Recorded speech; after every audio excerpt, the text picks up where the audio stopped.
টলিউডে পা রাখার আগেই অভিনেতা প্রসেনজিৎ চট্টোপাধ্যায়কে নাকি বিয়ে করতে চাইতেন অভিনেত্রী শুভশ্রী গঙ্গোপাধ্যায়। সম্প্রতি টলিউডের 18 বছর সম্পূর্ণ করলেন তিনি। এতদিনের পথ চলা শুরু থেকেই যারা পাশে ছিলেন সেই অনুরাগীদের সঙ্গে সময় কাটালেন অভিনেত্রী।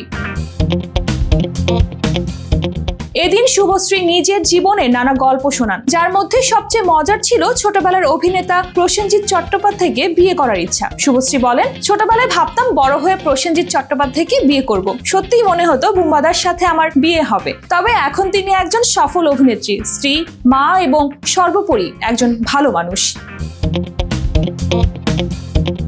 এদিন অনুরাগীরা দূর দূরান্ত থেকে এসে শুভশ্রীকে দেখেন। তাদের চোখে জল দেখে আবেগপ্রবণ হয়ে পড়েন অভিনেত্রী। তিনি তার স্বামী রাজ চক্রবর্তী এবং 2 সন্তানকে পাশে পেয়ে জীবনের প্রতিটি মুহূর্ত উপভোগ করার ইচ্ছা প্রকাশ করেন।